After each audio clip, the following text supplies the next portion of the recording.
India ने पाकिस्तान के साथ साथ पूरी दुनिया को यह बता दिया कि अगर उंगली करी तो उसका जवाब डंडे से दिया जाएगा। तुर्की ने पाकिस्तान को 80 गार्ड सोंगर ड्रोन दिए, जिनका इस्तेमाल हम सबने न्यूज में देखा कि पाकिस्तान ने कैसे किया है। तुर्की ने अपना वॉरशिप कराची पहुंचा दिया। पाकिस्तान 30 साल से जैश ए मोहम्मद और लश्कर ए तोयबा जैसे टेररिस्ट ऑर्गेनाइजेशंस को पनाह दे रहा था। तुर्की और अजरबैजान का समर्थन फुल सपोर्ट है कि हम इस्लामिक आतंकवाद के साथ खड़े हुए हैं। तुर्की जैसा एहसान फरामोश ये भूल गया कि फरवरी 2023 में तुर्की में हिस्ट्री में आए सबसे डेडली भूकंप के बाद भारत ने ऑपरेशन दोस्त के तहत इमीडिएट रिलीफ भेजी थी। पाकिस्तान को तुर्की का समर्थन इस बात का सीधा इशारा है कि भाई आप हमारे लिए कुछ भी करें, हम तो एहसान फरामोशी की नई मिसाल दुनिया को दिखाएंगे और अपनी इस्लामिक दोस्त के लिए ही खड़े रहेंगे।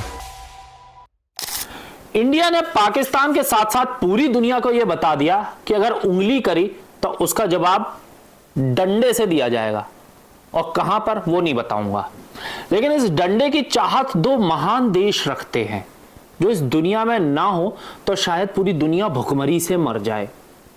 तो हमारे टेररिस्ट पड़ोसी को माई बाप बनकर सामने आए तुर्की और अजरबैजान ने ऑपरेशन सिंदूर को कंडेम किया और पाकिस्तान को सपोर्ट करने का वादा किया। तुर्की को थोड़ा बहुत समझा जा सकता है कि उसको ओआईसी यानी कि ऑर्गेनाइजेशन ऑफ इस्लामिक नेशन का खलीफा बनना है, लेकिन अजरबैजान अबे ये कहां से आ गया? हड्डियों में भरा है पानी, आर्मेनिया ने याद दिलाई नानी और अब खाएगा हिंदुस्तानी चप्पल। 22 अप्रैल को क्या हुआ सबने देखा। जम्मू कश्मीर के पहलगाम में इस टेररिस्ट अटैक ने 26 इनोसेंट इंडियंस को मार गिराया। वर्ल्ड लेवल ने इसे कंडेम किया, लेकिन इन दो देशों ने इसको कंडेम नहीं किया। ऊपर से ऑपरेशन सिंदूर में पाकिस्तान और पीओके में 9 आतंकी ठिकानों को नष्ट किया। इस पर तुर्की और अजरबैजान की अम्मा मर गई और इन्होंने अपना सपोर्ट पाकिस्तान को दे दिया। इस सिचुएशन ने भारत के लिए तुर्की और अजरबैजान के बायकॉट की डिमांड एक स्ट्रॉन्ग होल्ड कर दी। इसके कुछ पॉइंट्स पर अब बात करते हैं। ऑपरेशन सिंदूर के बाद तुर्की और अजरबैजान ने न केवल भारत की कार्रवाई को कंडेम किया, बल्कि पाकिस्तान को मिलिट्री और डिप्लोमेटिक सपोर्ट दिया। तुर्की ने पाकिस्तान को 80 गार्ड सोंगर ड्रोन दिए, जिनका इस्तेमाल हम सबने न्यूज में देखा कि पाकिस्तान ने कैसे किया है। तुर्की ने अपना वॉरशिप कराची पहुंचा दिया, जो पाकिस्तान के साथ मिलिट्री अलायंस का एक सिंबल बन चुका है। अजरबैजान ने भी भारत हमले को उकसाने वाला बताकर पाकिस्तान का साथ दिया। पाकिस्तान 30 साल से जैश ए मोहम्मद और लश्कर ए तोयबा जैसे आतंकी संगठनों को पनाह दे रहा है। तुर्की और अजरबैजान का समर्थन, इसका फुल सपोर्ट है कि वो आतंकवाद के साथ खड़े हैं। तुर्की जैसा एहसान फरामोश ये भूल गया कि फरवरी 2023 में तुर्की में हिस्ट्री में आए सबसे डेडली भूकंप के बाद भारत ने ऑपरेशन दोस्त के तहत इमीडिएट रिलीफ भेजी थी। भारतीय बचाव दल, मेडिकल हेल्प और आपूर्ति ने हजारों तुर्की लोगों की जान बचाई। पाकिस्तान को तुर्की का समर्थन इस बात का सीधा इशारा है कि भाई आप हमारे लिए कुछ भी करें, हम तो एहसान फरामोशी की नई मिसाल दुनिया को दिखाएंगे और अपनी इस्लामिक दोस्त के लिए ही खड़े रहेंगे। इसी के साथ तुर्की के राष्ट्रपति रेसेप तैयप एर्दोगान ने यूएन जैसे ग्लोबल प्लेटफॉर्म पर कश्मीर मुद्दे को बार बार उठाया। अबे भाई तेरा क्या लेना देना है कश्मीर से? भारत इन दोनों देशों की अर्थव्यवस्था में टूरिज्म के पर्पस से बहुत स्ट्रॉन्ग होल्ड दिखाता है ग्लोबल लेवल पर, और ये एक बॉयकॉट के लिए एक मजबूत तर्क भी मैं आपको बताने जा रहा हूं। 2024 में 2.43 लोगों ने, भारतीय पर्यटकों ने तुर्की की यात्रा की, जो इसकी इकोनॉमी में करोड़ों रुपए का योगदान दिया।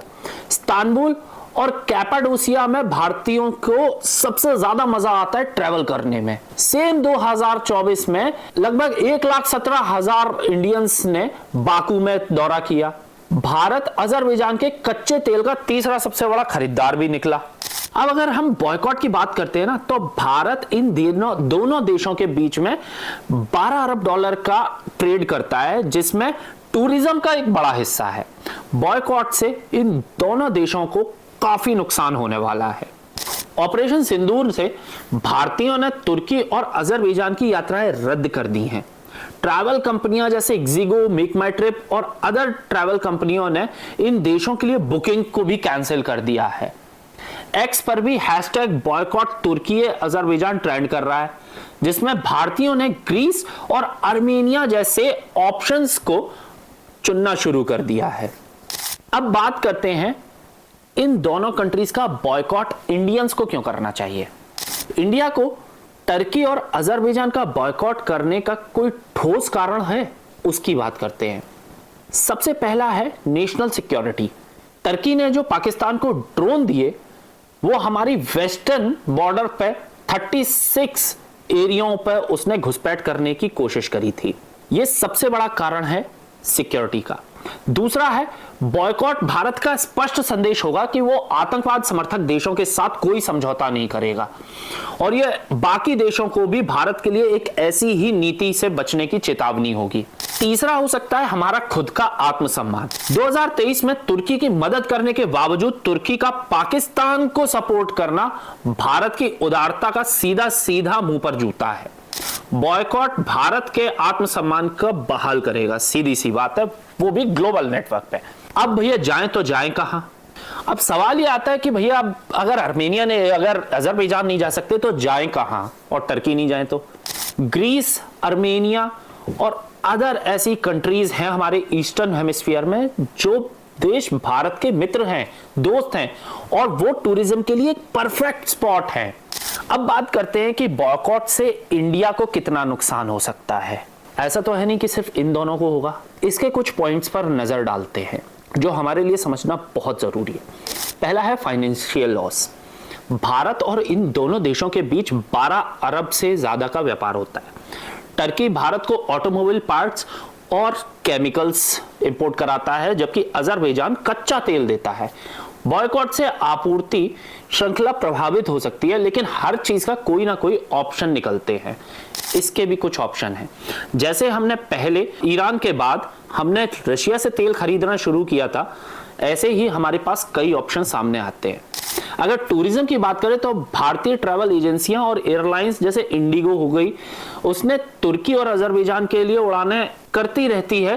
तो उनको नुकसान तो हो सकता है, लेकिन ये उड़ानों को हम डाइवर्ट करके बाली, इंडोनेशिया, थाईलैंड इधर भी मोड़ सकते हैं और हमारे ईस्टर्न साइड की कंट्रीज में टूरिज्म को हम एशियन कॉन्टिनेंट में काफी फायदा पहुंचा सकते हैं। अब डिप्लोमेटिक कारण क्या हो सकते हैं भारत के नुकसान के लिए, उसके भी कुछ ऑप्शंस हैं। टर्की नेटो का मेंबर है और बॉयकॉट से भारत के अमेरिका और यूरोपीय देशों के साथ संबंधों पर असर पड़ सकता है।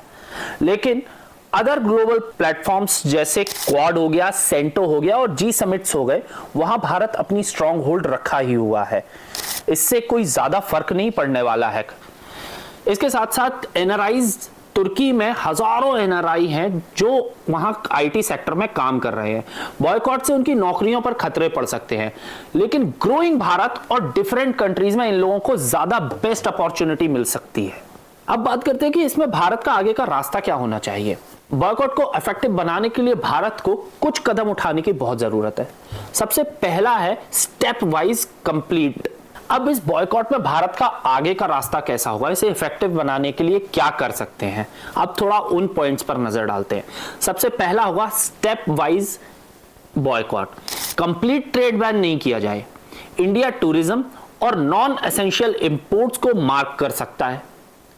दूसरा होता है डिप्लोमेटिक रिलेशंस। भारत को यूएन और ओआईसी जैसे ग्लोबल प्लेटफॉर्म पर टर्की और अजरबैजान की नीतियों को क्रिटिसाइज करना बहुत जरूरी है। तीसरा है public awareness. Social media platforms पर हैशटैग बॉयकॉट टर्की और अजरबैजान जैसे कैंपेन्स को बढ़ावा देना चाहिए।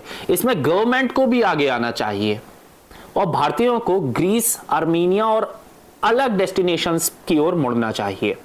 तीसरा है हमें खुद को आत्मनिर्भर बनाने की बहुत जरूरत है। भारत को टर्की और अजरबैजान के उत्पादों यानी कि उनके रॉ मटेरियल से खुद को बचाना चाहिए और उसका प्रोडक्शन इंडिया में ही करना चाहिए। इसलिए मैं कहता हूं कि बॉयकॉट करने से इंडिया को ना के बराबर नुकसान होगा, लेकिन इन दोनों कंट्रीज की वो हालत होगी कि ये रोते हुए और गिड़गिड़ाते हुए यूएन और आईएमएफ जैसे ग्रुप के पास पहुंचेंगे, जहां टेररिस्ट को सपोर्ट करने के लिए दुनिया इनका चेहरा अच्छे से पहचान जाएगी।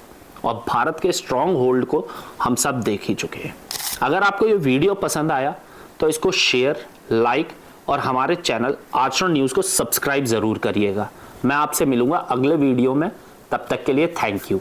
देश दुनिया की सभी खबरें देखने के लिए जुड़े रहिए आचरण न्यूज से। आचरण न्यूज, हर कदम आपके साथ।